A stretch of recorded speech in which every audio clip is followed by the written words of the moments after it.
Hello everyone, in this video we will discuss about how to test the color in the spectrophotometer as per RGB values. Okay, कई आपने spectrophotometer देखे होंगे जिसमें आपको LAB values में customer demand करते हैं रिजल्ट, RGB में डिमांड करते हैं, दे आस्क इन पेंटोन। तो अभी we will be discussing about the equipment जिसमें आपको RGB में भी कलर डिफरेंस मिलेगा। Why only specific to RGB? Because RGB जो है रेड, ग्रीन एंड ब्लू, ये तीन चैनल्स ऑफ कलर पे काम करता है और ये तीन कलर्स जो हैं यही ह्यूमन आई सबसे ज़्यादा परसीव करते हैं। And at the same time जो भी आप कलर्स देख रहे हैं it is made up of red, blue, yellow, green and white and black. तो मेनली रेड, ब्लू, ग्रीन जो है वो ही मिक्सिंग करके आपको डिफरेंट काइंड ऑफ कलर्स मिलते हैं।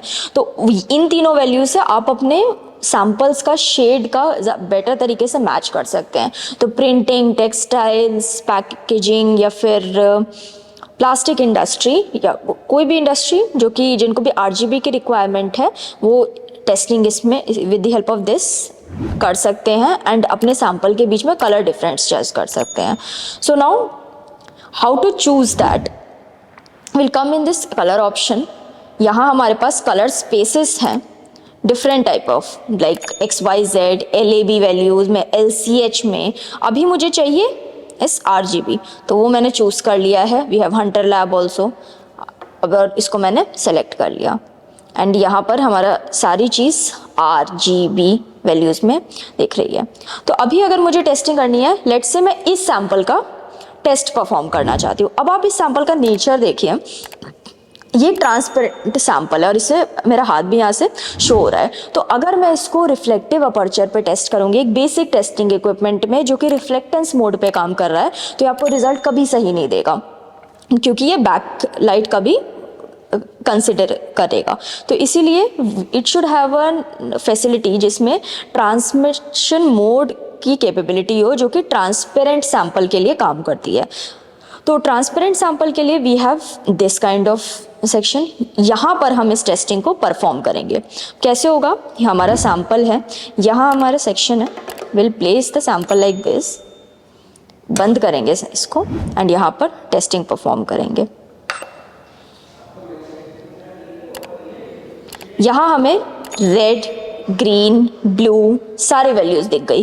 That was a blue sample, red का कंपोनेंट इसमें 0 था, ग्रीन का इतना कंपोनेंट था 24 एंड B 73 क्योंकि that was a blue sample only. तो वो सबसे ज़्यादा था, वो आपको शो हो रहा है। अब मुझे इसी सैंपल, ऐसा ही कोई सैंपल या कि कोई भी एक सैंपल आप ब्लू ले सकते हैं जो ट्रांसपेरेंट हो, मैं अभी इसी सैंपल के साथ ही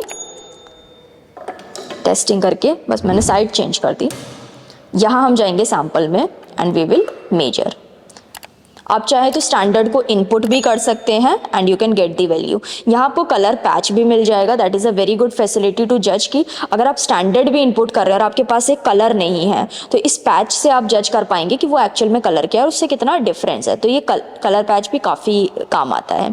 ओके, यहाँ अब आप देखिए जब मैंने उसकी साइड चेंज करी तो दूसरे ये थोड़ा सा ज़्यादा डार्कर है, इसीलिए आपको जो ये वाली वैल्यूज़ हैं एज़ कम्पेयर टू ये वैल्यूज़ आपको ज़्यादा मिल रही है। इट मीन्स हमारा जो स्टैंडर्ड की वैल्यूज़ हैं ये वैल्यूज़ माइनस कैसे होता है? सैंपल को स्टैंडर्ड में से माइनस किया जाता है एंड फिर आपका ये डेल्टा वैल्यू बनती है। अब ये डेल्टा ई वैल्यू 4.84 दिखा रहा है। So this is how you check the RGB values and we have discussed in this कि हमें क्यों RGB वैल्यूज़ का स्पेसिफिक दीज 3 कलर्स ये क्यों यूज़ कर सकते हैं, कहाँ पर हमें टेस्टिंग करनी है। ट्रांसपेरेंट सैंपल की इधर होगी। अगर कोई ओपेक सैंपल होता, फॉर एग्जाम्पल अगर सैंपल लाइक इस टाइप का सैंपल है तो उस केस में you will be testing in the reflective aperture. तो इस तरीके से हमारा RGB टेस्टिंग होता है। Thank you so much.